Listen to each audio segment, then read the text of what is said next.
Thank you for your patience. I know we extra late today, but Prime Minister has a few announcements he wants to make, and he will do so now. Yes, morning. First of all, I know you're very aware that the president of Nigeria is visiting St. Lucia on an official visit. I just want you to inform the public that there are going to be delays in traffic on the days that the president is commuting. These delays are, we want to tell you that we're very sorry. We apologize for the delays that will cause because of security arrangements that are mandated because of the level of the visit. The protocol and security arrangements are things that St. Lucia has no choice but to follow them. So I want to apologize before to the public for the delays. It's only going to be for a short time because we have to afford the president of Nigeria all the protocol and security arrangements as demanded by international protocol. Just wanted to tell the public that and say that we're very sorry for the inconvenience, but it's going to happen on the days that the president is moving from point to point. The Ministry of External Affairs will give you a full breakdown as to the times that the president is moving. In fact, I think there are some public service announcements that will be out. So it's important that the public knows and there are no surprises because there will be delays for the president of Nigeria. Nigeria is the most populous and the largest economy in the most populous country in Africa, the largest African economy. Nigeria is a vast country full of resources, and for many historical reasons, we have to maintain these ties with Africa, and we want to expand these ties, and this official visit is the first step. You may recall in our manifesto, we said that we're looking more towards the South, so that we could expand our relations with the South. And we also said when we celebrated Emancipation Day, we also said that our history was important. We cannot run away from our history. And Africa is part of our history to ensure that these relations are tightened, particularly now with what's happening in the world as far as the relationship between countries are concerned. So I want to officially welcome the President of Nigeria and ask you for your patience during the traffic interruptions that will occur. What is the duration of the President is here. He is here from the 20th of July to the 4th, but part of these days of June, part of these days for some relaxation to allow St. Lucia to inspire him. Mr. Prime Minister, CARICOM and the OECS over the years have entered into several MOUs, agreements with different African states. I recall the formation of the African Caribbean States, an organization. But so far, we've seen very little movement in terms of bilateral, in terms of how we negotiate with our brothers and sisters in the different African states. Well, I'm glad you said so, because incidentally, the prime ministers of the OECS have been invited to meet me more than you. Our history had not been akin with Africa. You understand? Some of us even try to deny our African ancestry. And I don't want to go further there, because if I go further there, you might lead me somewhere else, and then I'll be misquoted. So I'm not going there. We always tried to. It was almost. I always didn't want to see we from Africa. What came from the press was people start to develop these relationships. It takes time, simple steps, one by one, simple steps. And history is full of examples where these relationships take a lot of time to develop. So this is just one small step.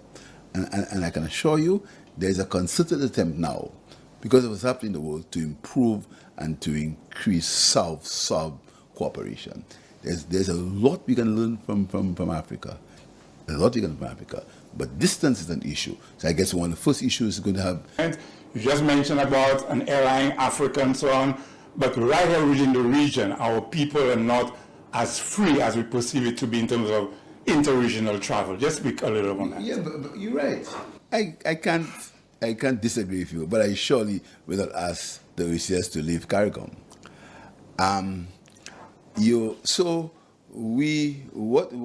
What I'm saying is this, I'll give you an example. The OECS, there is free movement, right? But still for that, sometimes you have to give a passport. I'm the Prime Minister. I travel to Antigua, I have to give my passport. They have to take it, they have to stamp it. I'm the Prime Minister. When I go, they say they have to identify me. You understand? So there's a lot of insularity that still exists. So it's going to be the people who have to demand from the politicians. The people are the ones who say, listen to me, that must stop. If you allow politicians to lead as far as that's concerned, each of us have our own, and let's make no bones about it, the opposition too. Each of us wants to have our own, we think that our policies are the best, etc. But the OECS has made tremendous strides. On the 1st of June, the protocol for the free movement of people, most countries have endorsed it. Some of them have 3 years, some of them have 7 years. But you see, you have to fight the insularity. A lot of people think that, they'll come and take our jobs. That's not true. But as history, what's happening in the US, what's happening with the visa for international students, we may be forced to go to UE. So history, by a strange convergence of situations, might make it possible for us to look into ourselves. We may have no choice because our history is unfolding. But I agree with you, the cynicism is there. It has been there from the Federation. 1 from 8 is nothing, right? One from 8 is not what it was. 1 from 10 leaves not. Right. From that time, you understand, there's still the concept of big island, small island, MDCs, LDCs. So it's a long process. But I think the young people are the ones who will drive this process together. But you're very correct. The process has been slow, and frustrations sometimes come in, not without cause. But you're very correct. But I prefer not to comment on what the leader of opposition says. I prefer not to comment. I heard the leader of the opposition yesterday at a meeting, and I could not believe I was hearing what I heard. But that's for another show. What I can tell you is that the region must get together. We have to forge that unity. The people must drive it. And I'm calling the young people to drive it. They have to drive that unity. We cannot go in our separate ways. What has St. Lucia got in itself, by itself? We spoke about the cost of living. And surprising, no one has raised the fact on the cost of living, which is deliberate. Because the opposition behaves as if they were not in government. And we know very well there's a common external tariff. There are goods that are produced in the region, and they have a certain rate of duty or rate of non-duty, according to how we want to look at it. For us to have the policy of removing VAT on some of these items, we had to get a derogation from quoted. The minister had to go there and argue, why are you not allowing these goods to be treated like they were under the CET? We got some, we didn't get some, we get others. So when you hear these mistruths and that misinformation that's been peddled in this country, and I always ask the people who listen to that or who even report it, check the facts, check it out. There's a common external tariff that we are bounded by. So I'm coming back to the point of we going our separate ways. It's always good for unity. The entire OECS, the population is not 600,000 people. Think about it. The entire OECS. And St. Lucia has the largest population, 180. Now, as a bloc, we have 600 people to debate with. As a unit, 185. What do you think how you think the terms of trade are going to be? How are you going to be the terms of trade? So these statements that sound good and sound bright, when you look at them, they basically, I don't want to use the word I want to use. But so we must always, these statements are said well. They said it properly, said even with an accent. But look behind them. Analyze the statements. Look at the facts. Look at the history. And I want you to ask us to begin the debate on the economy. Because what's happening is that the United Workers' Party wants the country to live in a false reality. They want to say to the country, what you see is not happening. What you see is an illusion. The unemployment that's less than in single digits is not true. The 4 years of constant economic growth verified by the IMF is not true. These are not true. People are just saying these things. The very fact you can't get a hotel room in the country in June is not true. The very fact that there is more investment happening here than ever happened in St. Lucia's history, you see it yourself, is not true. That's not true. These guys are just saying that. The fact that if you go to Anchipo, you see a three-story block going up, you see 5 extensions to secondary schools going to the country, that's not true either. If you go to Boston, you see a new community center being built, that's not true. So it's almost the driving is almost a form of brainwash. The United Workers' Party wants to brainwash the country so that they cannot face the reality by all sorts of diversions. And that's what's happening. It's deliberate. It's almost a tactic. You come every Sunday, you misinform people, you attack people, you get personal, you say things that things like bolom and this kind of thing. You say these kind of things just to divert, get people out of their space. So the reality, what we face, the reality of the war that is breaking out between the US and possibly with Iran and Israel. Forget these things. No, let's talk about bolom.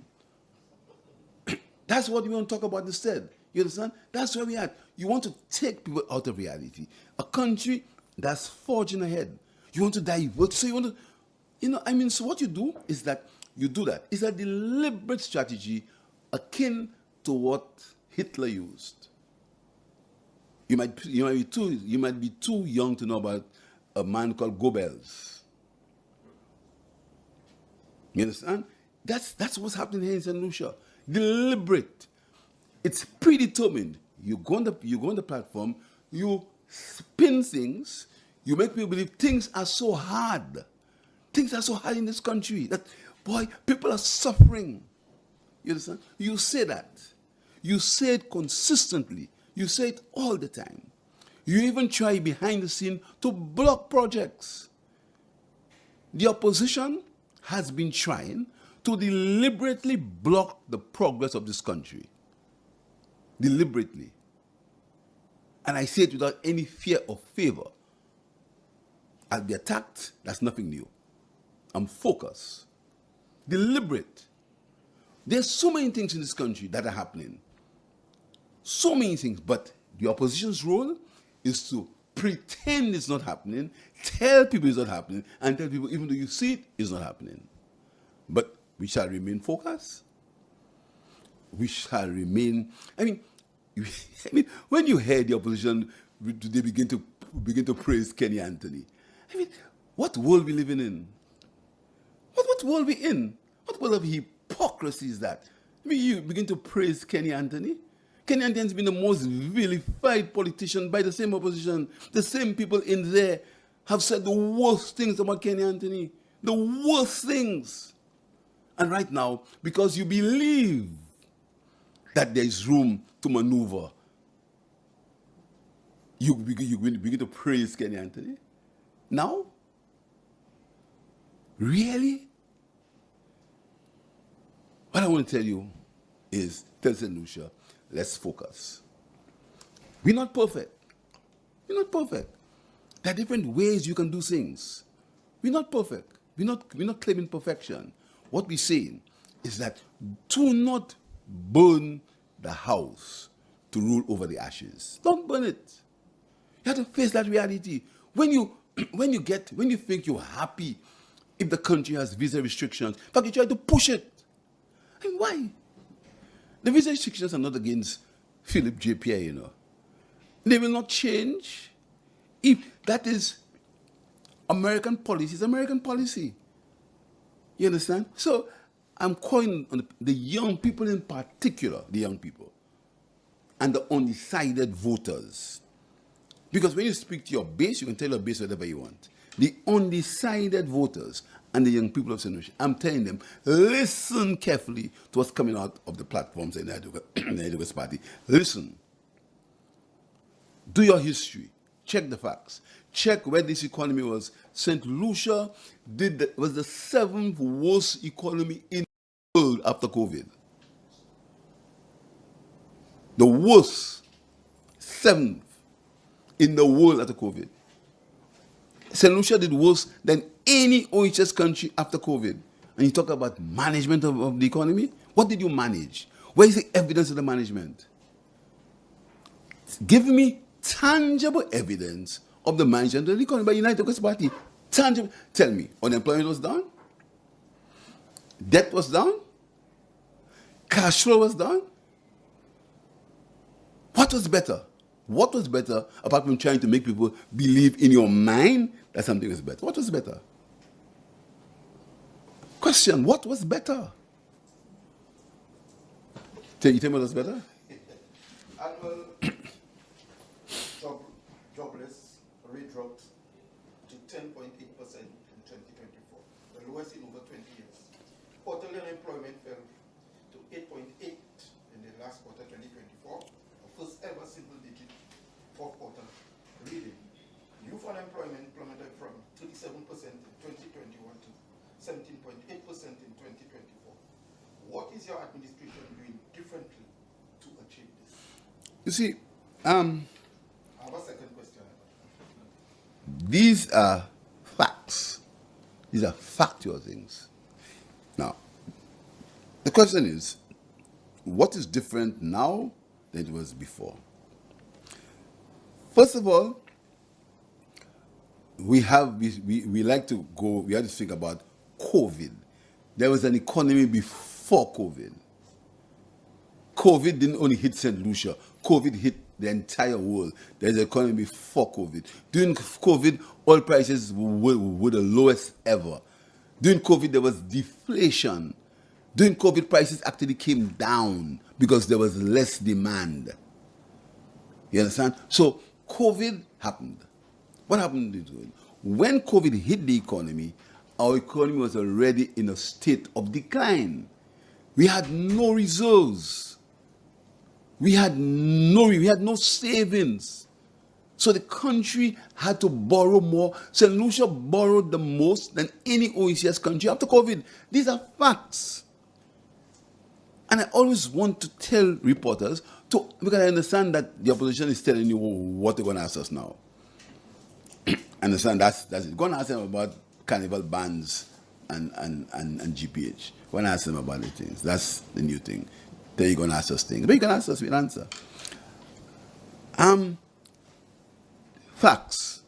So St. Lucia is in a position where it was being badly managed, COVID hit, and the slump came.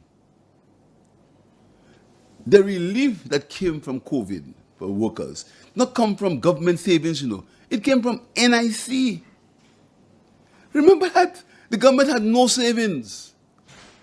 The government had nothing on the side to give anybody. When they boast about paying salaries, the government, what the government gave people came from the NIC, from the savings of the people. That's what happened. Why wasn't there any investment before COVID? Ask yourself a question. Why? Why wasn't they would just talk about investment, 20 islands, horse racing track. But nobody stopped it. Why did it happen? So what happened now is there's confidence in the management of the economy. There's confidence. That's a big word. People know that when they go and speak to the Prime Minister has gives them his word, and his word is what's going to happen. People know that no minister is going to be in any position to write any letter to get anywhere and say he didn't write it. People know these things. But what I want to tell people is look back at the history of the United Workers' Party when they were in government. They were in government before. Tick out every box. Every box, agriculture. Every box, tourism. Let's take the boxes out. And there we'll talk about performance. So I'm saying to you, brother, what's happening now is the country is on a more even keel. The country is being better managed. The country is being managed with stability. The country is being managed with consensus. The country is being managed with discussion. The country is being managed with advice. This Prime Minister never thinks he knows everything. The country is being managed by consensus, by advice, by working together to achieve a goal. That's the difference. Mr. Prime Minister, we're talking of the transportation within the islands. We've spoken before of the shipping arrangements. You know, Guyana president spoke about putting forward a shipping arrangement. I know there have been projects where the OECS, proposed putting a shipping arrangement. We know it's more of a lengthy procedure, shipping to airplanes, but in terms of cargo, there's a history of the islands having a lot of shipping, from times before. Is there, how feasible do you see this kind of, this prospect in terms of shipping, as an option to help in the islands? And you see, that is the benefit of unity. One island cargo alone, that's the benefit of unity. And I'll tell you again, and Mr. Nichols is right, this has been long in the making. These discussions are long, but we have to be consistent. We can't allow one step back and say, okay, you take 2 steps back. Incremental steps. The OECS has to get full functional relationships together. We've winning in a few things. Look what happens when we get together. Eastern Caribbean Central Bank, ECLA. That's what happens when they get together. But it's incremental. There have been some successes. We like to look at the glass always half empty. The glass is half. There's some things we've succeeded in. You understand? The revolution going on in education, a serious revolution led by the OECS, where we will save millions of dollars. And the argument about Fortuna picks and e-books is coming to the fore. You'll hear the reality. What is better for solutions? What's better for the world? The argument about e-books as compared to computers. And you see the wisdom in a one computer per child policy. The OECS is going through a digital revolution as far as education is concerned and as digital learning is concerned, and that is coming to the fore. And you see the wisdom in our government's policy of one computer per child. Prime Minister, did you also hear that Gaston Brown, the Prime Minister of Antigua, is looking to implement the one university credit for households? Yeah. Well, we work together in OECS, and one policy, we can work with it, and if Gaston wants support it, we work together. It's about people, It's not about one-upmanship, No, it's about people. We have to make the people develop. One OECS citizen developing is good for the entire OECS. So our one university program, one for household, is a program that if Gaston wants to talk about it, we can have a discussion. I applaud him for going there, and let's do it. Because Gaston has a campus in Antigua, so we can work together and see how it works. Sure. Yesterday in your constituency, we saw there was a game, semi-pro football league, and those players getting paid to play. Yeah, well, you must tell the world that Marsha won. think that's the most important part of the issue. We won, huh? And yesterday I also heard that I was attacked for not playing marbles. You know, that's where we reach.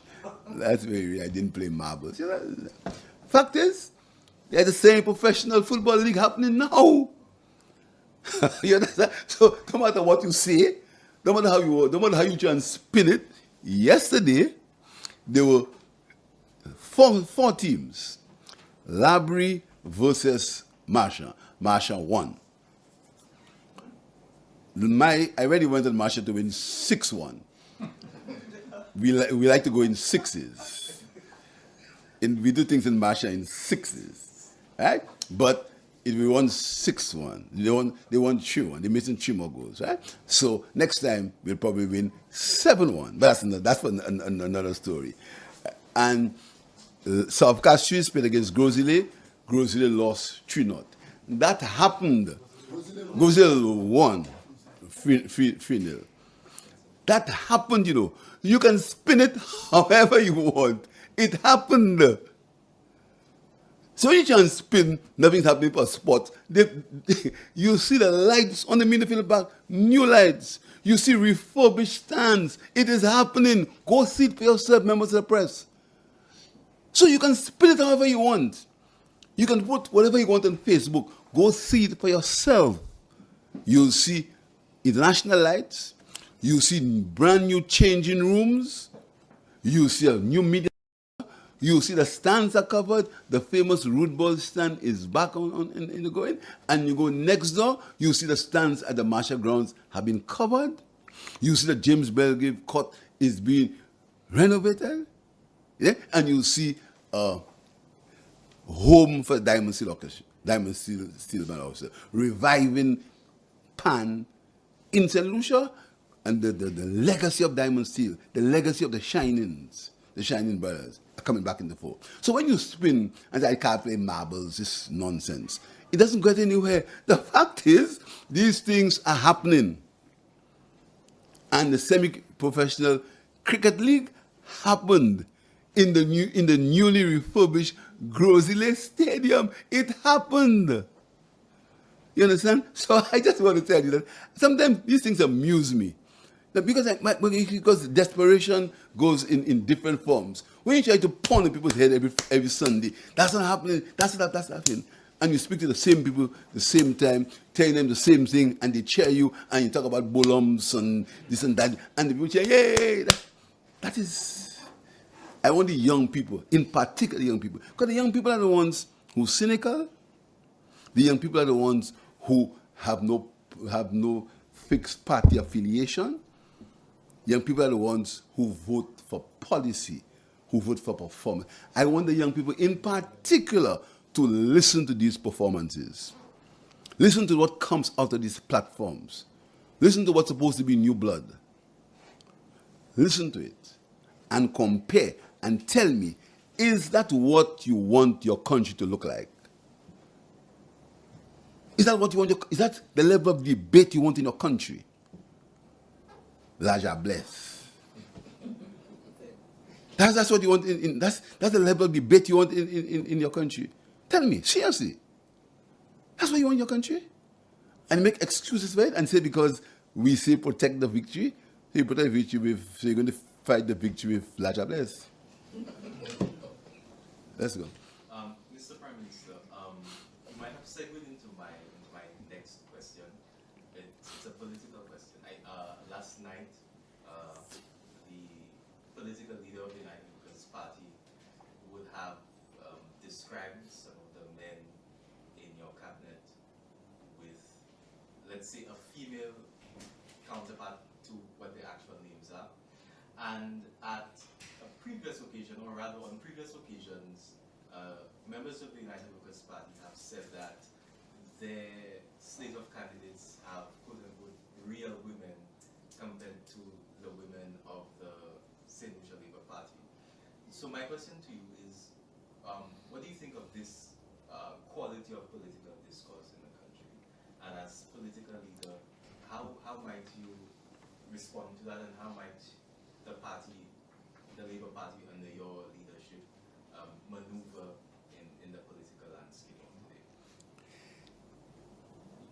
Now, I'll tell you something. I must be very careful how I answer you. Because what I've realized is there are different rules for different politicians. Different rules. There's a different level of responsibility for different politicians.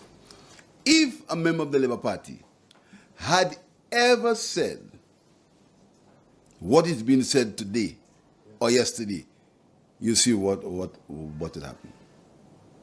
All right? Now, I am not in the business of getting involved in people's personal lives. I always like to ask a question. Before you look at somebody else, look at yourself. So when people begin to attack people on grounds of morality or what they perceive is morality and pretend they themselves are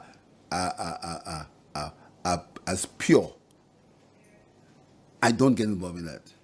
I don't. Because, when you open these Pandora's boxes, they can open, But where, as Prime Minister of the country, can I lead a country down to a debate on Bolom, Laja Bless, a debate on people's sexual preferences? Can I lead a country down there? No. There are too many important things to deal with. There are too many challenges. There are too many real challenges as a country we have to deal with. Things beyond our control that we have to fight. We have to fight to ensure that the little gains we have, we can maintain it. You know what may happen to our tourism industry with all the changes in travel and visa restrictions? What will happen to it? These are the things I have to think of. I can't think of this low-down foolishness that comes out of the United Workers' Party platform. I can't, and I will not. And you're not going to drag me into it. I can't. You understand? Because I have a serious country to run. I have people's lives. Being the Prime Minister of St. Lucia is not... I don't want to be Prime Minister of St. Lucia by whatever means necessary. I want to be Prime Minister of St. Lucia when the people of St. Lucia make me Prime Minister. I don't want to force it down their throats. I don't want to burn the house to kill a rat, to rule over the ashes. I don't want to destroy this country because I may not be Prime Minister. I want my country to develop. So these arguments are sad, and I want the young people and the undecided voters. It's very important to listen to what comes out of these platforms. The young people, the undecided voters, not the base. The base will cheer for anything, as they do. Not the base. The young people and the undecided voters. I want them to listen closely to these things, analyze it, and tell me, do you think that is the level of debate that you want in your country from the government? That's all the answer to that. Yeah, just quickly, Mr. President, on the same political tone, last evening we had the leader of the opposition making his proclamation that August the 4th they will be announcing the full slate of candidates, and the SLP better be ready. We know it's the... So he will call the election. So we know it's a political season and the momentum is picking up. But July the 4th, July the 4th will be the anniversary of Julian's Alfred victory. So is the opposition looking to quicken the pace on the SLP, and is SLP ready to take on this challenge? You see, one day I was addressing. I had a stated an address to the nation, talk about the salary increases, and the whole opposition went helka, phone call, WhatsApp, and things. They thought I was calling elections. I'll call elections. Right? So the leader of opposition must understand the person who will call the elections is Philip Joseph Pierre. But does the others they trouble you or trouble you? No, he can say anything he wants. I call it. And that's the privilege that the people of St. Lucia have given me. He had his time. He called it when he wanted to. I am calling it now. Okay? Mr. Prime Minister, last week, deportee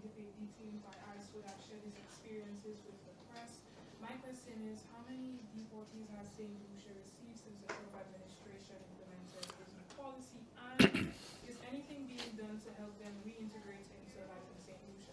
As some of them would have grown up as children and not know much about the people in our country. I hear that question very, very often, and I know you asked this question out of the one for knowledge. Deportees have been coming to St. Lucia all the time. St. Lucia has been receiving deportees for ages. You may even remember, probably you may not remember, in 2016, the then Prime Minister said there were 800 deportees until he had to be admonished by the press. You see, these are things that, again, is the pretense that we have and not knowing our history. The then Prime Minister, who is now the leader of the opposition, when he won election in 2016, speaking about deportees himself, he said there were 800 deportees. Check the record. That wasn't true. Right? So now they try to create a big fuss of the deportees. That has been happening for ages. I can tell you, the St. Lucia government cooperates fully with the U.S., as we always did for our deportees. There's not been any extreme number of deportees coming to St. Lucia since the new Trump policy. No, it's not true. The deportees continue to come. When they come, they are processed as per usual. As per usual, miss. They've been processed as usual, and then right now, as the number may increase, we are speaking now to the SSDF, we are speaking now to the Ministry of Equity to see if in some of these cases there can be some level of support to allow them to reintegrate in the society. So you're very correct, but it's not anything new. There have been deportees coming to St. Lucia all the time. But you're right, as the numbers seem to increase, they have not increased to any extreme amount, I can tell you. Whilst we cooperate with the US, they have not increased it to any large amount. But we are speaking now to SSDF and the Ministry of Social Equity to see if we can have some level of reintegration. We are having that discussion.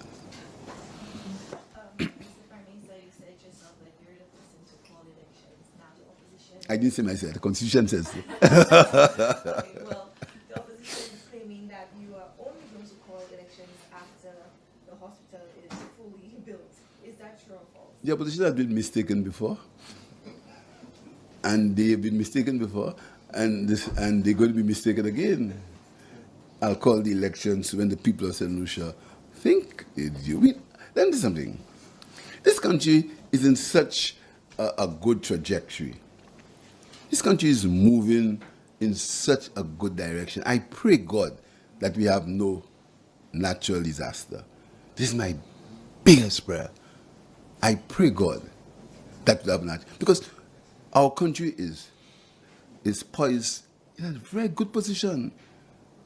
Think about when all these new schools are open, this trend going there with their computers, the new block on the Enchibo school. Think about the nurses who are going to get their education free. Think about these parents who are going to get 4 CXC subjects paid for them. Think about the new increase in the Monroe scholarships that are going to be announced for our university graduate program. Just think about the things happening in this country, where this country is. Just imagine when we finish the GPH program and the broad work is happening, and the vendors have moved to their new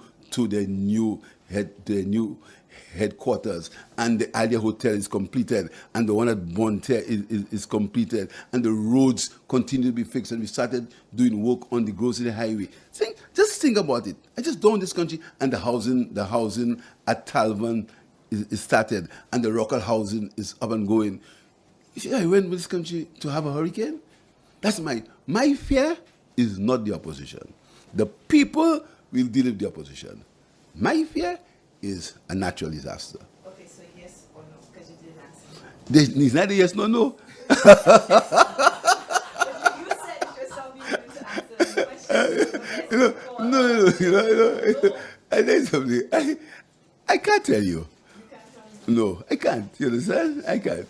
But I won't tell you. Oh, I can tell you what I'm afraid of. I'm afraid of a natural disaster. My only fear is not a natural disaster. I saw it happening in Grenada. I saw it happening in Dominica. That is in my mind. I saw it for myself. So I want to tell the people of St. Lucia, try to have all the measures that you can take to avoid issues. Try to get our drains cleared.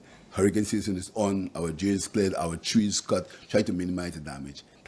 That is my biggest concern now, not the noises of the opposition. So, Prime Minister, you mentioned your fear of natural disasters and how it can set us back decades, right? Is that why the Sovereign Wealth Fund was created? Again, burning the Sovereign Wealth Fund will not help a natural disaster tomorrow. It won't. It won't. I won't tell you that. I'd say was not accurate. The Sovereign Wealth Fund is an indication that the country is willing to save to deal with natural. That's an indication. It's a like you have your child, you tell them to save $1. You know, the old days used to have a penny bank. When you're a kid, put that in the penny bank. So when you're going to go to the square, you'll have your money for the square. So if you save $10, your parents will give you free of $5. You save it. That's what it's an indication.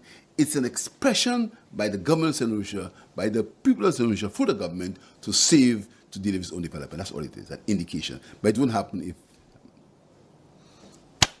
Yeah? One last question. No, but Miss Dantes.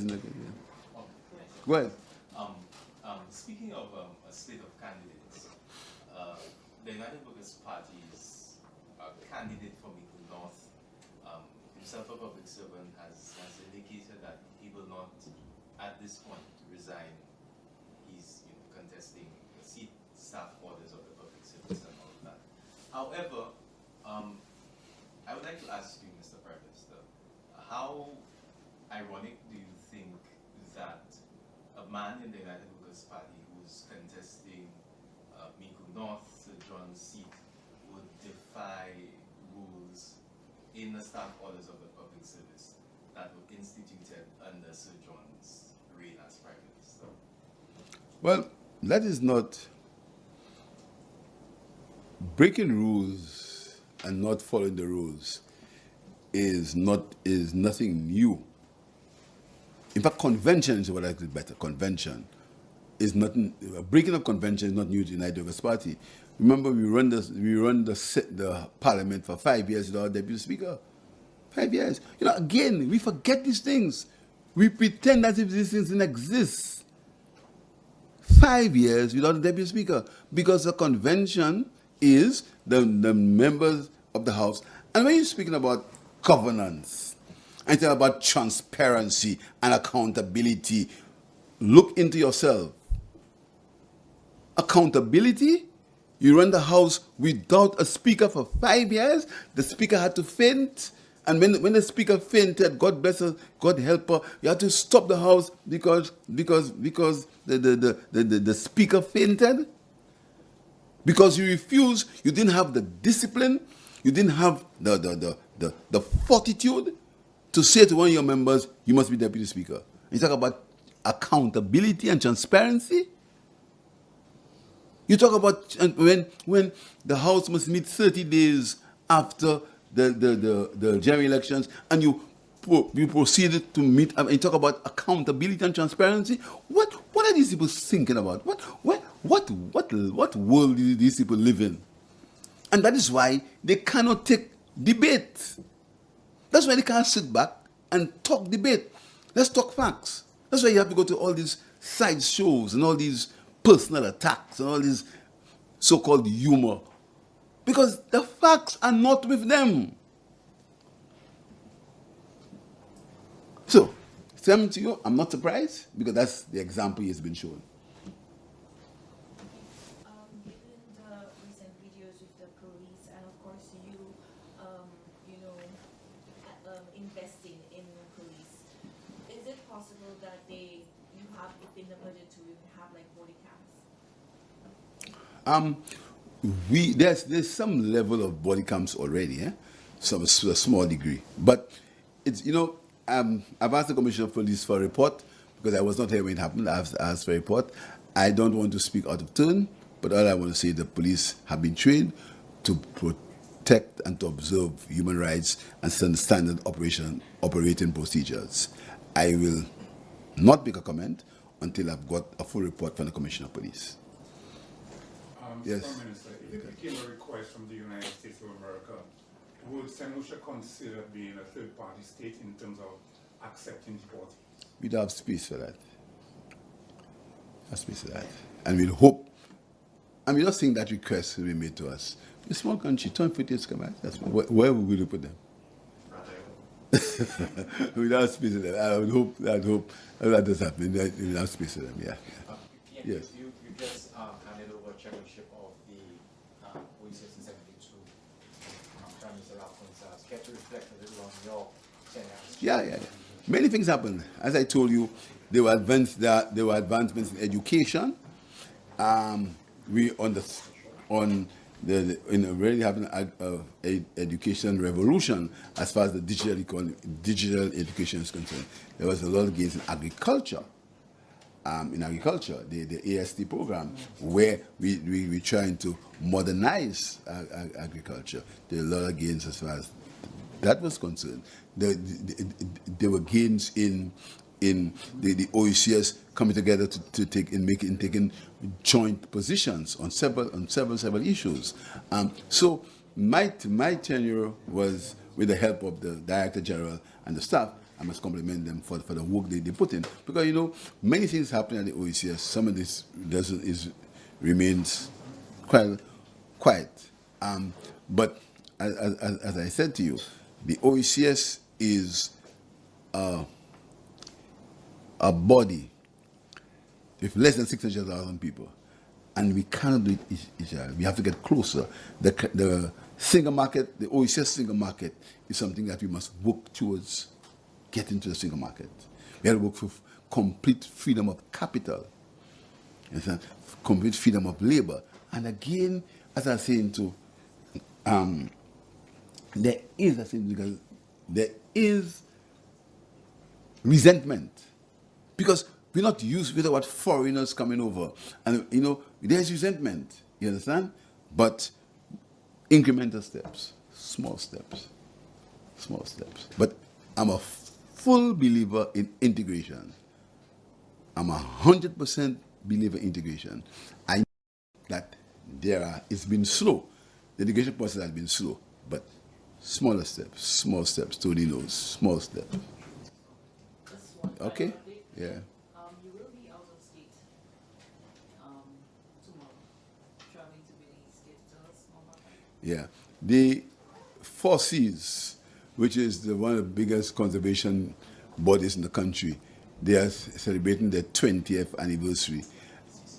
Yes. And as chairperson of the CARICOM subcommittee for the environment, I'm invited to be the guest speaker and to take part to commemorate the 20th anniversary of the 4Cs as an establishment. So I travel tomorrow and I return on Friday. 2 days of traveling. Imagine that. That's how it is in the region. 1 day meeting, 2 days traveling. That's how it is. That's another issue we have to consider. Serious. Interregional. And you see, and the problem with that is that a lot of governments use the airports to take revenue. And St. Lucia just reduced service charge for interregional travel. You see, Anthony, and that's very, these are the kinds of debate, of discussion that we want in the country. Let's debate these issues, because these are telling issues. Because that is something. Let's suppose it won't happen, that the government changes tomorrow.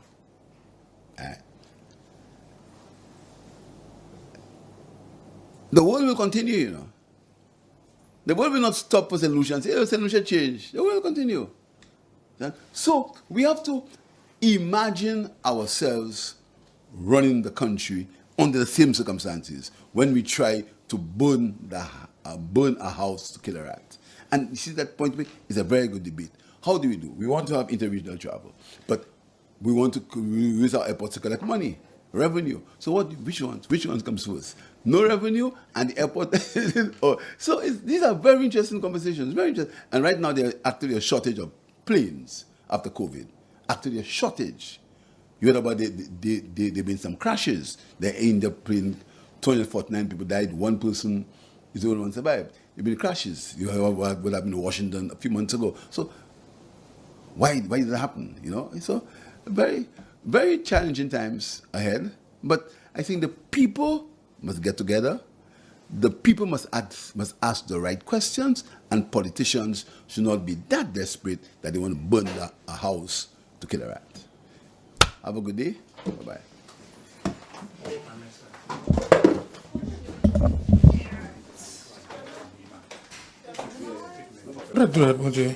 That's a pen I was probably playing.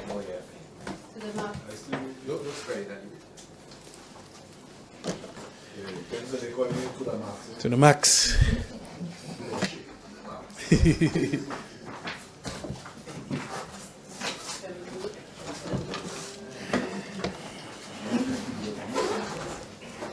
I am a little bit getting to see that.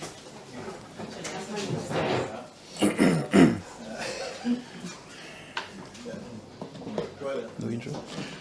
That's what I was waiting for. Yeah. Good morning, everybody. Afternoon, Kenson Casimir, Minister of Youth Development and Sport. I'm happy to announce that the second edition of the St. Lucia Semi-Professional Football League got underway yesterday at the Mindu Phillip Park. For the first time, football played under lights in over 20 years at the Mindu Phillip Park. Brand new, state-of-the-art LED modern lights installed by this government at the Mindu Phillip Park. And we saw two lovely games, one between Labrie and Masha. Prime Minister being in attendance saw Masha defeat Labrie 3-1. And then the second one, newly promoted Castries South, they came against the Giants of the North, Grosely. And their introduction into the top tier of football was not a good one for them, as Grosely defeated Castries South 3-0. Very interesting night, very nice crowd considering the amount of rain. We still have a lot of work to do in terms of all the upgrades at our facilities. But you would recall that last year we used 3 facilities for semi-professional football, and in the space of 1 year, in fact less than 1 year, we are now able to use 10 of our facilities to accommodate semi-professional football in St. Lucia.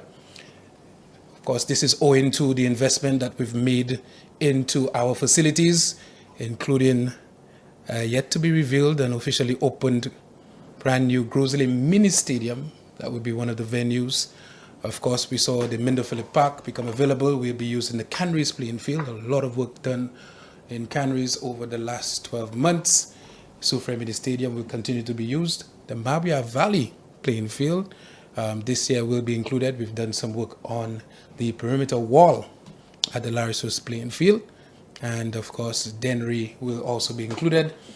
And we've also installed brand new LED energy efficient lights at the Philip Masley grounds in Viewfort, and they will be hosting semi-professional football matches as well. Later on, we will be discussing the opening of the Labrie playing field, more specifically the crossover playing field in Labrie. We've installed lights at that playing facility so we can have our development programs beyond the hours of 6 o'clock to further develop the youth of this nation. If you've driven anywhere up north, you would have passed near the SAB playing facility, and you would have to be blind not to see the works done on the perimeter wall, which is ongoing, the sitting facility, and we are dealing with civil aviation and SLASPA as we get ready to put brand new energy efficient LED lights at the SAB playing facility. Towards the middle of July, you would see commencement of work at the Leclerc playing field, another facility that is much needed for the people of Castries North. I am under tremendous pressure from the member from Castries North for this facility, and I think we know his size comparative to mine. I truly fear him when it comes to his demand for the Leclerc playing field. And we should see the commencement of work on that playing field the third week of the month of July. So this will be another venue available for semi-professional football and all sports development beyond the hours of 6 o'clock. Questions? What do you have to say about the opposition party stating that you're not doing enough for sports in the country? Somebody said we are not doing enough for sports in this country. They'd like to talk. I will challenge anybody to speak to any regional sports analyst, to ask any foreign prime minister or minister of sport what they think, what their views are on the development of sports in St. Lucia and the upgrades of our facilities. St. Lucia is the envy of the region and some quarters of the world for its development thrust in sport. This is not me saying that. This is individuals that have any iota of respectability in analysis. Is their perspective.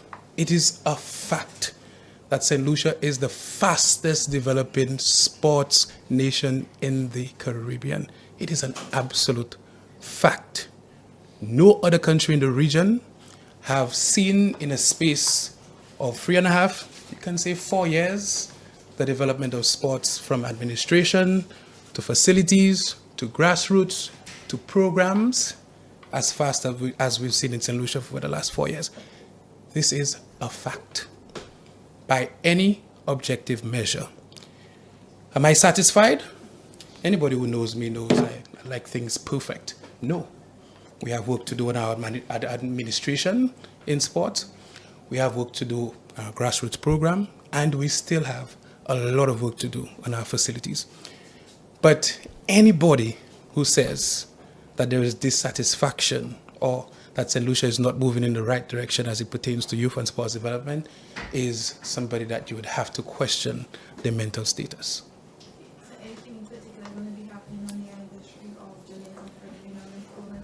Okay, so we've set up a organizing committee for the celebration of Julian Alfred Day. We have been brainstorming. We have a number of things that we've put together. One of which is announcement will be coming out very, very soon in terms of a district competition in sport, more than likely at the Soufremidi Stadium. So you'd have Grosley coming up against Labrie, coming up against Soufre, coming against, just pretty much a day of athletics from all the sports associations based on districts. We are going to be putting this together. We're going to be doing the advertisement. But as you would appreciate, again, a very small ministry in terms of the overall composition, and we've been punching above our weight in terms of getting things done given the lack of personnel that we have at the ministry. We've been talking about how we're going to augment all our efforts by bringing in persons from outside.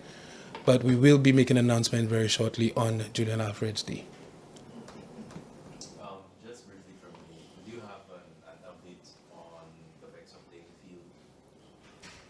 An update on the All right. So for the people of Bexar, we've been having a lot of discussion on the area. Yeah, as you can appreciate, it's generally a flood-prone area. Anybody who knows the area knows that it's a flood-prone area. We had a discussion on that last week in Cabinet. Of course, the member for Castries Southeast made representation and continues to make representation. In all honesty, he's been making representation on behalf of the people of Bexar for the last 2.5, 3 years in terms of getting some lights and getting, some of the amenities that other communities are enjoying. The fact of the matter is we decided that the Ministry of Infrastructure and Planning, they would be doing a geotechnical analysis of the area, because you do not want to have a situation where you spend millions in developing that area, and we know some of the challenges in terms of flooding, and we're talking about putting lights and, lights, water, electricity. So we've instructed the Ministry of Infrastructure to really do a geotechnical analysis of the area. And after having that geotechnical analysis, we can look at the actual cost of what we need to do. But for sure, we do have individuals responsible for maintaining the facility. We are going to do certain upgrades on the surface. But in terms of the actual work that the minister really wants at that facility, he has big dreams. I mean, all of us do. We are certainly looking into it. questions for me. First is a two-part question, sports. Second one, youth-related. So, Mr. Minister, have you reached a happy place in terms of being satisfied that sports and entertainment could work at those facilities? And just speak to some time ago, you did mention that you identify a specific area that you'll be taking to cabinet in terms of developing an entertainment facility. Just speak to that, and then we'll take the youth question after. Yeah, so that's the first question, two-part. So let's go to the first part. As somebody who grew up and became a national athlete at the age of 7, you pretty much, as a minister, when you get to being a minister, you envy or you jealously guard your sanctuary. A playing field for anybody who's in sport, a footballer, a cricketer, a sprinter, is really their bedroom. So when you become a minister and then you see a violation of that private space in terms of the way it's used by persons who have entertainment, you stop and ask yourself, why is it that we cannot identify a separate space? So you ask me if I'm satisfied. As a minister, I have ventured to do something about what I know those people that are passionate about sport want to see. They want their sacred space to remain sacred. When you have activities and you have stoppers on the field, you have the destruction of tires and that sort of thing, and you have to wait an inordinate amount of time before you can use the facility. It really hurts you as a sports minister and as an athlete or footballer when people turn their back and they just leave, and then you have to fend and find a way to deal with the issue. So of course my statement was made with the passion and vigor that truly lies in anybody who's in sports and genuinely loves sports. But since then, we've endeavored to develop as many sports facilities as possible to deal with that issue. So you could have decided, okay, you know what? You're not doing anything about it. But in Groseley, we know Darren Sammy is an international ground. We've developed Groseley to a standard that very soon, anybody who wants to have an entertainment activity can use the Groseley playing field as an option. So everybody do not have to go to Darren Sammy. We've developed the Mindo Philip Park. We ensure that they have lights there. We ensure that their seating is back up to standard. We are working on the toilet facilities. It's better than it used to be before, but we still have those issues. And so sportsmen and women, if there's an entertainment activity, have there as an option. Right next to it, the Marsha Grounds. I didn't mention the Marsha Grounds. Brand new facility again in terms of the sitting, the roofing. We've raised the roof so the vandals don't hit the roof. So you have this as an option. So rather than having entertainment at an area and then you're not sure where you're going to play after, we've developed so many of those facilities, the sub playing facility, the Cleary playing facility. So if we do have entertainment at any one of these grounds, that we have options. But again, I have to appeal to those who come to use what we can describe as our facilities, the sportsmen and women, it's the entire countries, but our sacred grounds. Don't misuse it. And if you use it, put it back to where you found it. And that's all sportsmen and women in St. Lucia have been begging for over all those years. They matter. Julian Alfred has shown us what sports can do to this country. Now everybody wants to come to St. Lucia. Think Michael Jordan came here by accident?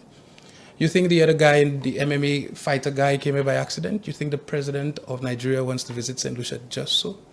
It's because the power of sports and what I know sports can do and how we need to treat our sportsmen and women and their facilities that has caused us to head in the direction that we are going to.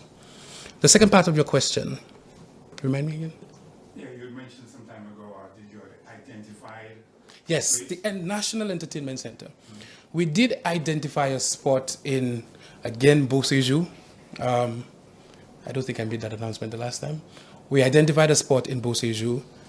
We've not officially earmarked that area. Of course, over the last couple of months, we've really focused on our youth programs and we focus on the development of our sporting facilities. But we do have a very nice design for the area. I do plan to meet with the Beausejour Residents Association to indicate to them and to get their feedback on what are some of the repercussions of having those facilities built there. We do have a lot of discussion that we need on ground before we finally decide that this is what we're going to do. We do also have some financial support and commitment from sponsors, or if you want to call it investors, towards the youth of this country and the National Entertainment Center. And it's something that we are trying to see how soon we can get off the ground. That's all I could say for now. We are still very much into planning stages, but a lot of the fears that our sportsmen and women would have had before I came into government, I think a lot of it is allayed because of the development they're seeing in our facilities. Okay, thank you. A youth-related question. The National Youth Council organization wants a very vibrant entity, given a lot of support by the Ministry of Youth, it was Youth Development some time ago. In recent years, seem to have been quite dormant, some internal issues. I just want from you, what can be done from the ministry perspective to give more support to the NYC, to get them to restructure, reorganize, and come back as a formidable youth organization in St. Lucia? I totally agree with you in terms of, even when I was growing up, the fervor you would have seen from a Mario Michel, from a Ernest Hilaire, those, Dr.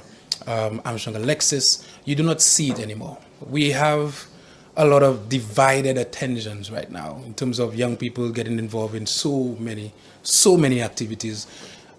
I think we need to continue to promote attracting young persons into volunteerism. Volunteerism seems to be something that has dwindled away. People don't see the value of it. And I've always been a proponent of rewarding individuals that are volunteering with scholarships, with reduction in tuition costs, with some form of an incentive to get young people that are intellectually sound involved in volunteerism. So this speaks to capacity. I think the capacity that we still have those people that are very, very sound intellectually. But in terms of the time commitment, the commitment of time into organizing themselves as a youth movement is very divided. We have a lot of young people that want to volunteer even more of their time, but they have to ensure that they do their schoolwork at a level. They have other hobbies and activities. A lot of them are business-minded even earlier now. So when people speak to NYC before and now, I always make the point that this is a different sort of generation. We have a lot of young people that are 18 and 19, and if you speak to them about, and if you hear from them what their plans are, it's about business, innovation, it's about making money, and not necessarily volunteering their time, towards an entity that, for some does not give them as much rewards as, we probably before would have been, self-actualized in. What we as a government have done, we've looked at the national youth policy. We've looked at how it is that passing a national youth policy, an action plan, will actually strategically place the NYC in a position to accomplish some of what we want to see them accomplish. One of the things that the ministry has done, the cabinet has done, we've approved it, the national youth policy. And in that youth policy, you would see the action plan, and you would see a total review of all the public sector entities on how it is we can put together a body that ensures that young people are impactful in every sector, in every ministry in this country. I think when the NYC sees this thrust, I think there will be a motivation for more people to actually come to the fore and participate in the youth movement that we want for St. Lucia. We have perhaps, even you say the National Youth Council is not what it was before, but we still have individuals who, on a regional level, the St. Lucia National Youth Council is still considered one of the best and best functioning in the region. I mean, this is probably owing to what we see on a global stage when it comes to young people being involved in a pluralization of things. And so, there's a lot of discussion we can have on how it is that we continue to point them in that right direction. Just quickly to clarify, we speak of the Julian Alfred celebration. Now, this Julian Alfred Day would be distinct from the July the 4th, because we know the opposition says they're using July the 4th to, what is it? August the 4th. The SLB might not be on the lookout. So, is the Julian Alfred Day distinct from the August the 4th? What would be the Julian Alfred? Okay, so we will always host Julian Alfred Day on the Sunday after she actually won this historic gold medal. So it doesn't matter what activity is happening elsewhere or anything. On the Sunday, the plan is for that Sunday to be a celebration of her achievement through sport. And the sport we've identified, of course, is athletics. So if we are all going down to the Sufremini Stadium on that day, Grosley would bring down a team of probably footballers who can run, cricketers who can run, athletes, and have their 4x1 team. So you'd have a Grosley creating their team, competing against the other constituencies. And of course, we'll have an overall winner at the end on a celebration of Julian Alfred's accomplishment. So that is the view we have in our mind of the celebration of Julian Alfred. Of course, we expect people to take it seriously, but it should still be a fun day. For instance, you would want to have a over 50 event. So the fastest over 50 individual from the constituencies.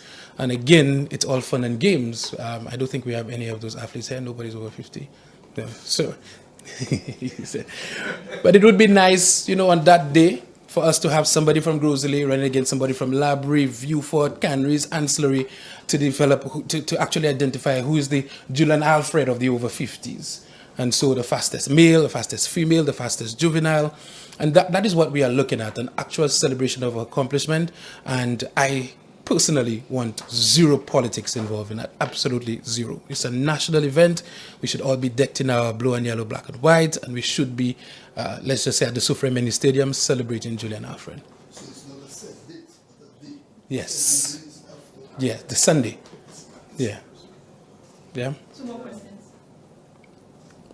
Any more questions? That's it. Thank you for your time.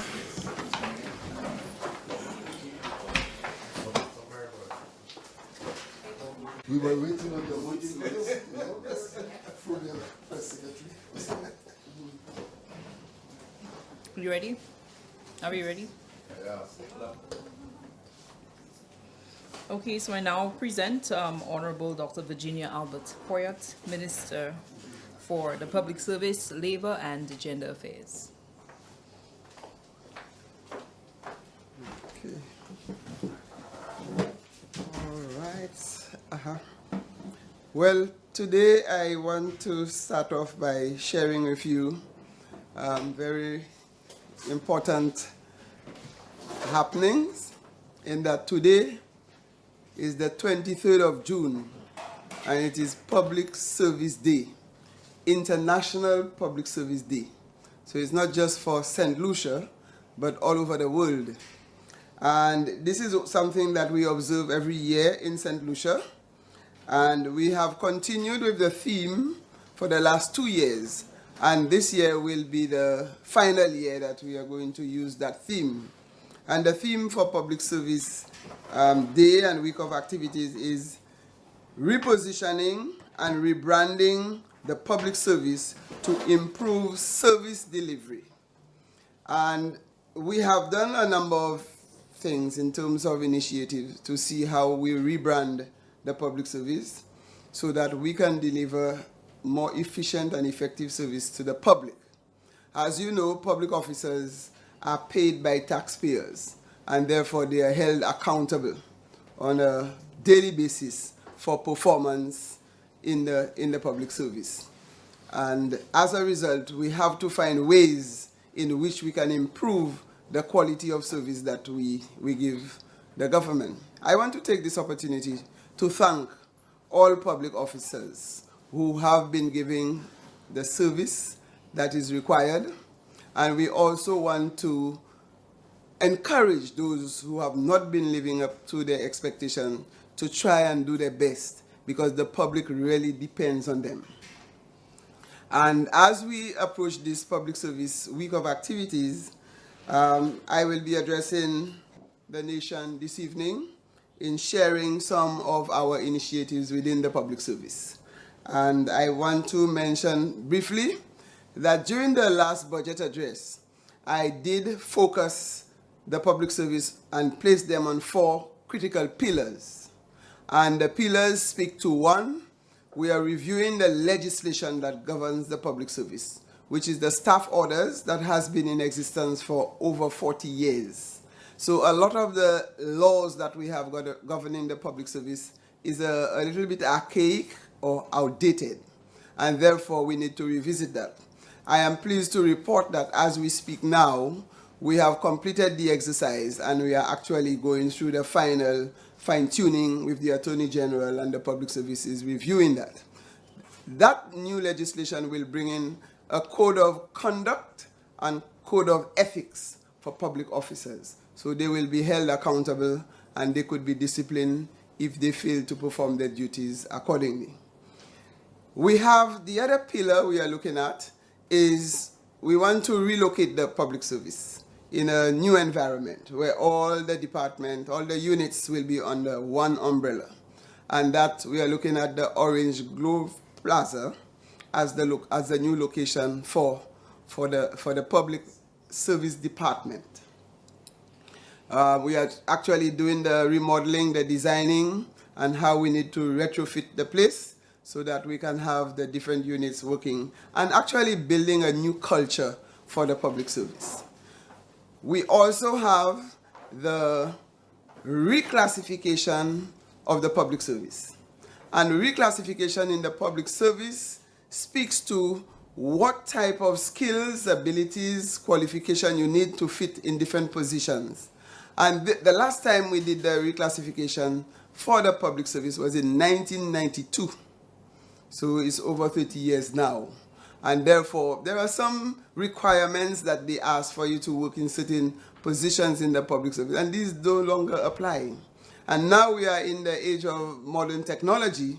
A lot of what people know now was not required for the position 30 years ago. So therefore, we need to revisit the reclassification so people will know what are the requirements for them to fit in a position. And we also have to equate that to the pay. So the payroll, the salaries must equate your skills, abilities, experience, and efficiency and other areas of expertise that you have. So people are adequately compensated for the skills. And we have just completed the strategic plan, an operations manual, and an implementation plan for the public service. So that would guide us in terms of what are the critical areas we need to focus on, and then to measure whether we are achieving our goals and our objectives in the public service. So these are the four major pillars that we are rebranding the public service using these pillars to improve things. We started the public service week of activities yesterday. We had a church service at the Babono Good Shepherd Church, and public officers attended. We had some ministers there, the cabinet secretary, and I think it was a very good ceremony where persons participated fully in the service. So we started with God in our midst because we need guidance to deliver quality service to the public. This evening, I will be addressing the nation on the Public Service Day, today as the official day. And tomorrow, the week of activities continue on Tuesday. We have Tuesday Mingle Tuesday.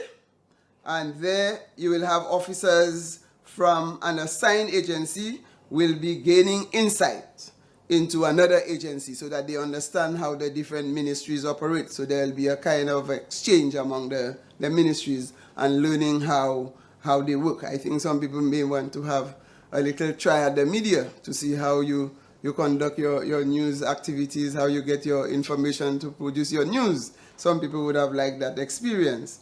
And we have a fun fact Tuesday, that is tomorrow. The Information Communication Technology team will be posting via Zimbra and other social media platforms information pertaining to the service. On Wednesday, 25th of June, we have Public Service Career Awareness, where we are going to encourage young persons to come and shadow some of the public officers so they understand what different public officers do in different departments and the various ministries. And Friday is the big day.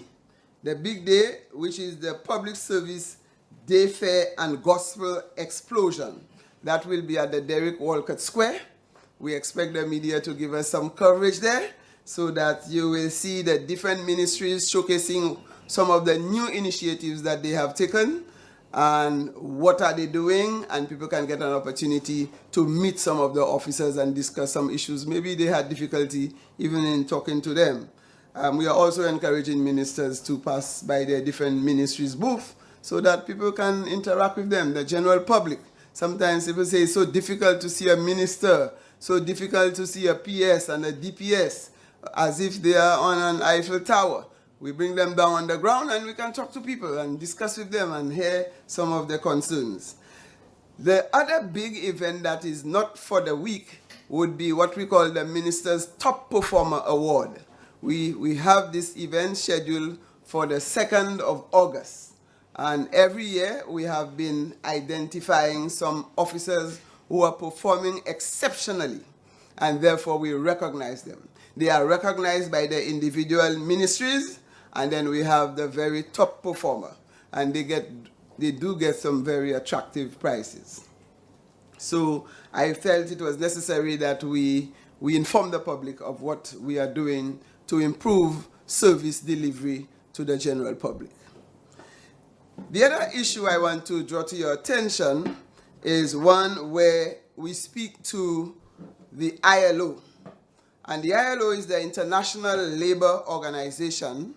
Its headquarters is based in Geneva, Switzerland.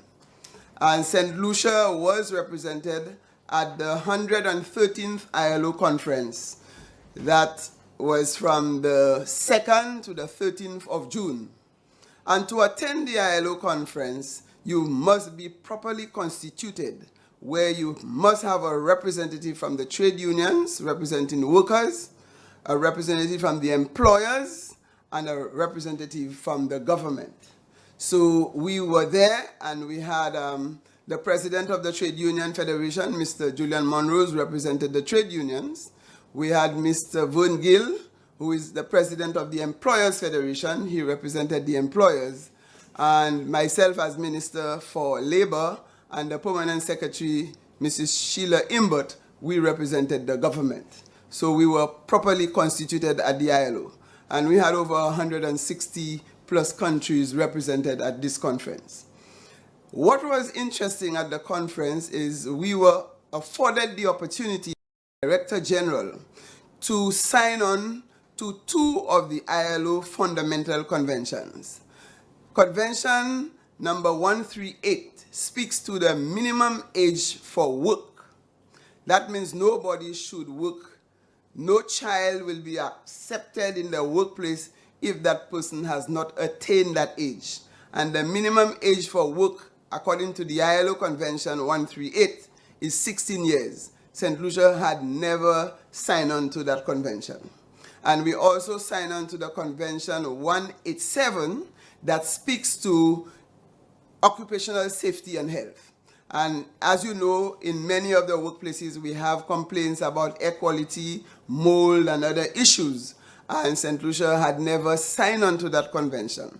Now, once you sign on to the convention, it becomes law, and the ILO will hold you accountable. That means you have to keep the standards that they set. So we are obligated now to ensure that any child that is below the age of 16 in paid work, and we have to ensure that the workplace in which the workers work are up to standard. So we have to do air quality tests, make sure they do not have mold, everything is okay, so that the workers have a decent environment to work. So that was a big achievement for St. Lucia. And having signed these 2 ILO conventions, it makes St. Lucia the 2nd country in the Caribbean that has signed on to all the 10 ILO fundamental conventions. So we are now ready now to report, getting ready to report to the ILO on how we have been implementing all the ILO fundamental conventions and whether we are keeping up to what is expected. I am fully aware that St. Lucia has been doing quite well, but we have to document that in reports.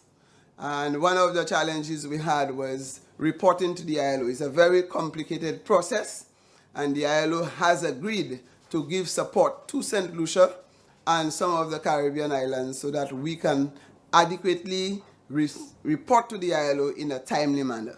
So I'm very, very pleased that we are actually making that effort, and it is one that we have been touting around, that a government that speaks as a labor government put the people first. We have to ensure that we take care of workers.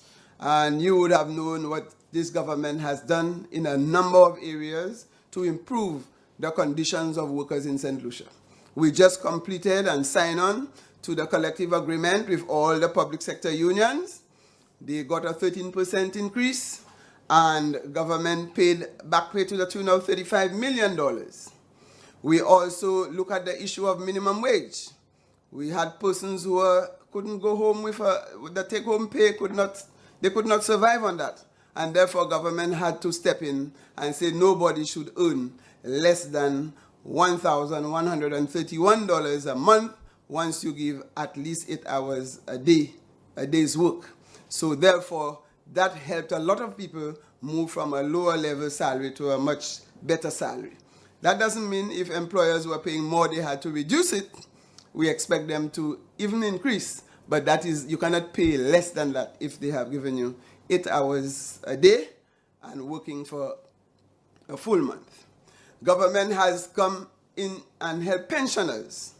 We are seeing now where teachers who were temporary and they would not get salaries during the month of August. Imagine these teachers, they have to prepare for school, they have to get clothes, they have to get shoes, and they are not being paid for the month of August, and they have to report to their classes. Government has stepped in and said, come August, all the temporary teachers will get their August salary. We also have what we call the teachers' material allowance that government has increased that by $600. So as you see, all in all, government, and in fact, we are looking at close to 1,900 wage earners who were temporary. These people could not go to courts or they could not go to the bank and ask for a small loan because their jobs were not secured. They were, every 3 months, they were renewing their contracts and so on. So they were very insecure. And government has stepped in. The Prime Minister has made it clear that we are going to make all these wage earners permanent. So now they'll have a letter to show that they have a secure job, and therefore the bank can afford to take a chance to give them a loan because they know they have a job, that is what we call job security. Government paid LIAT and Majestic workers, as you will recall, some time back, and these people were there panicking. They were not sure if they would ever get any compensation after these companies closed down. And in the case of Majestic Industries, 18 years after this business was closed, government came in and paid these workers what was due to them. LIAT folded off in St. Lucia. St. Lucia was the first country that moved forward and compensated the workers who were with LIAT. So this is a government that is concerned about the welfare of workers, and we have to ensure that we lead by example. We are actually in the process now of establishing what we call the tripartite committee, which is another requirement from the ILO. And tripartite means that the government, the workers, and the employers must work together. We must not allow things to reach a crisis level before you move and correct that. And with the tripartite committee, we will have dialogue, we'll have discussion to resolve matters, because people sometimes like the unrest. And as a result, we don't believe in that. We think we need to do what we call prevention. Prevention is better than cure. And it is one that this government believes in that. We are actually facing almost a global crisis now, what is happening internationally, and it is one where we are encouraging people to brace up themselves. People see things happening in far countries away from St. Lucia, and they say that has nothing to do with us. What is happening in Iran, what is happening between Iran and Israel is of critical importance to us because they are talking about oil. And once you touch oil, you know the prices of everything will change. And we are already preparing for us to see how we are going to address that issue when it hits our shores. So taking care of workers, ensuring that they are happy in the workplace, and I think maybe the media people might need you'll have your trade union to represent your interests. So that you are adequately paid and better conditions in your work environment, you have the proper equipment to do your work. So it's not one about government only concerned about government employees, we are concerned about workers in general, whether you're public or private sector workers. So with that, I think we are on the right track.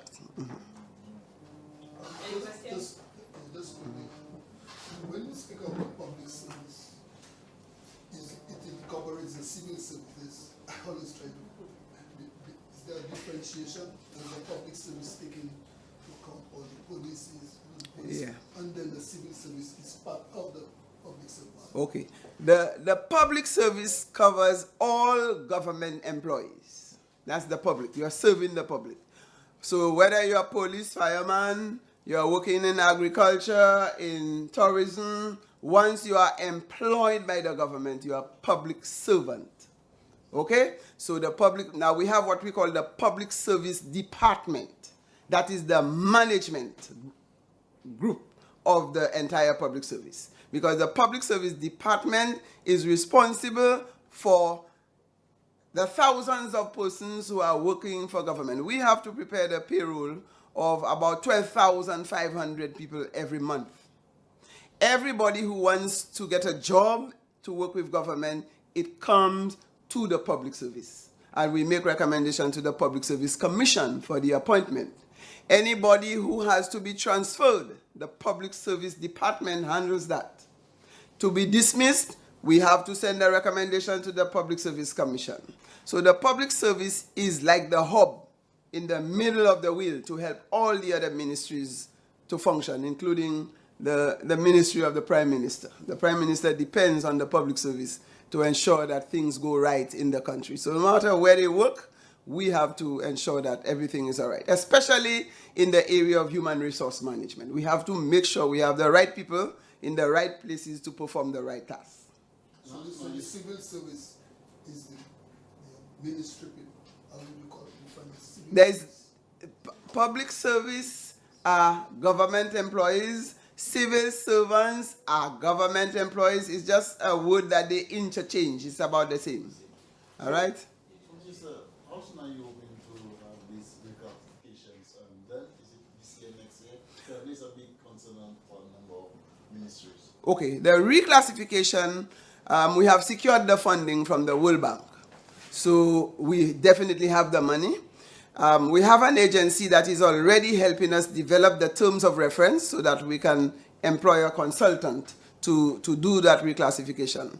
And we that it will take about 1 year to complete this exercise because you have to go skills by skills and we have to compare what's happening in the other islands, not just what we do as a country. So that when we classify somebody as an accountant 3 or an information officer 2, what is it like in Barbados? What is it like in St. Vincent in Jamaica? Are our people at the same level? Are they they require the same skills, knowledge, abilities, experience? And are they getting the pay that commensurate that level of work that they do? So it is going to be a comprehensive exercise. Madam Minister, every 5-year cycle of our government, the discussion comes up about the need for the public service or the rules that dictate what the public servants abide by, revisited in terms of allowing public servants to actively participate in politics.